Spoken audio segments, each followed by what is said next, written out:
Chacun doit pas avoir sa propre tradition à lui. Personne ne peut avoir sa propre coutume à lui. Mais tout ce que nous avons là, nous les héritons de nos aïeux.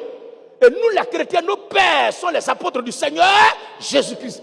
Et la chose sur laquelle je suis en train de discuter ce matin, c'est un discours ancestral. Je l'ai hérité de mes aïeux qui sont vos aïeux, les apôtres du Seigneur Jésus-Christ. Et le dernier avec qui j'étais en contact, c'est l'apôtre Saint Zobel Agodio, paix à son âme.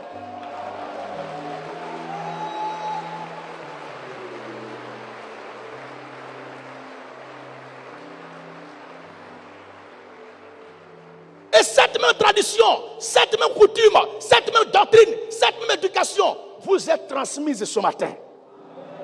Et vous devez la pérenniser.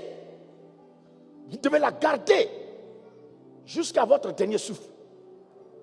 Ce ne sont pas des choses à prendre à la légère, mais ça doit être gardé jalousement dans votre cœur. Comme Élisée prenait à cœur le problème d'Élie, vous devez prendre à cœur. Vous devez prendre à cœur ce que vous entendez ce matin. Et c'est la démarche de l'Église tout entière depuis sa naissance jusqu'à aujourd'hui. Et c'est ça qui nous fait tenir. Notre famille, notre maison, notre mère tient parce qu'elle ne s'éloigne point du Seigneur Jésus-Christ. Comme Élisée qui ne s'éloignait jamais d'Élie. Vous aussi, nous aussi, nous n'avons pas intérêt à nous détacher de lui. On doit toujours le suivre. On doit l'avoir toujours constamment sur les yeux. La Bible dit. Et les fils des prophètes disent. Assurément. L'esprit d'Élie est sur Élisée. Et ils allaient à sa rencontre. Ils allaient à sa rencontre. Et se prosternaient contre terre devant lui. Amen, amen. Amen, amen. C'est la conclusion maintenant. Quand Élie a appelé Élisée, qui allait vers qui? Lors de la rencontre. Encore? Donc c'est Élie qui allait vers Élisée pour jeter son marteau sur lui, c'est pas ça? Mais regardez s'il est faux. Les gens qui n'ont pas le ministère, les gens qui s'autoproclament, les gens qui se font recruter, les gens qui composent, les gens qui vont s'inscrire pour devenir hommes de Dieu, ils se sont levés eux-mêmes pour venir se livrer.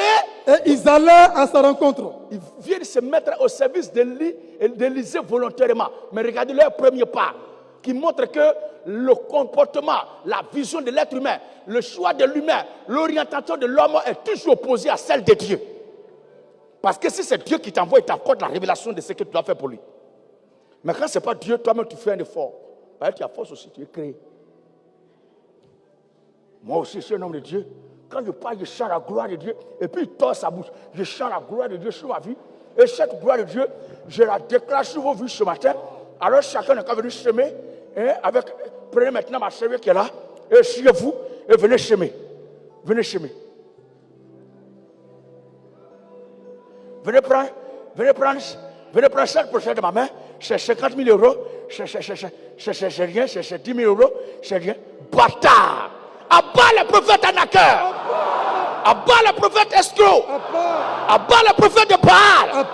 Abat le prophète escroc. Abat le prophète de Maman. Abat le faux prophète. Et la gloire. Maranatha. Maranatha. Vive la révolution de la mort. On va terminer la prédication. On va terminer.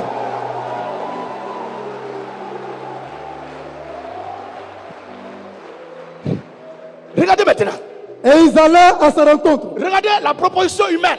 Quelqu'un qui s'en va à l'école pastorale, école de prophètes qui s'en va s'inscrire. Et lui-même, il fait un effort pour servir Dieu.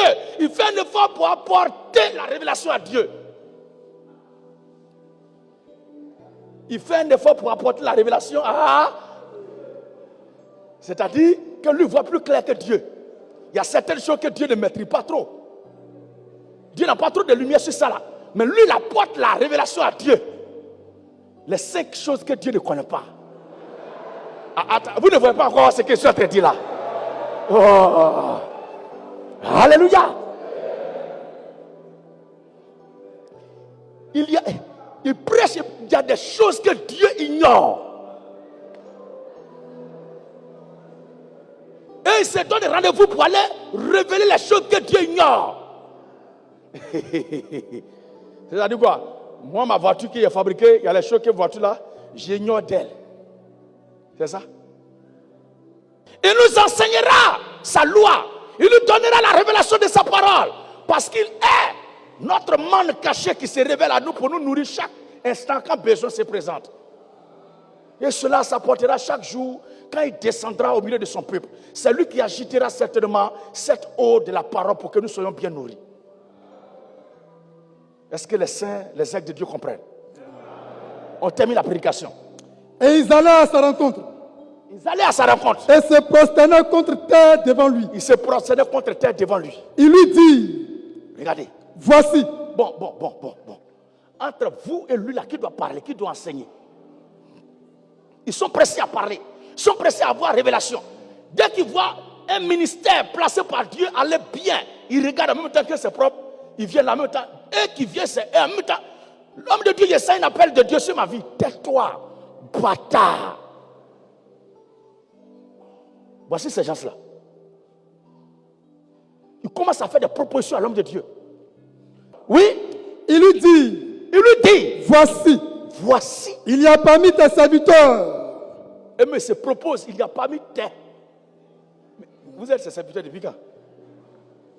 Il veut faire association. Parce qu'il voit que le ministère d'Élysée, c'est un ministère kamikaze. Un ministère qui a une force de frappe brutale.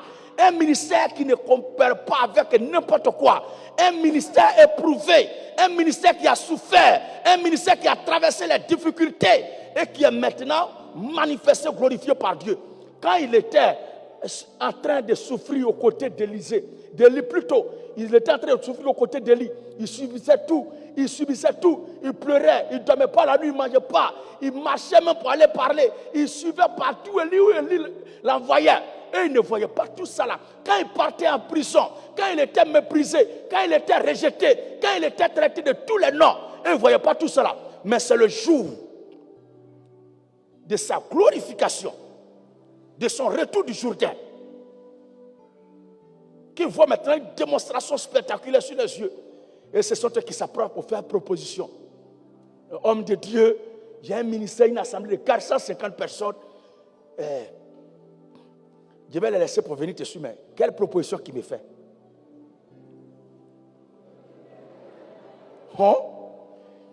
Tu me fais quelle proposition?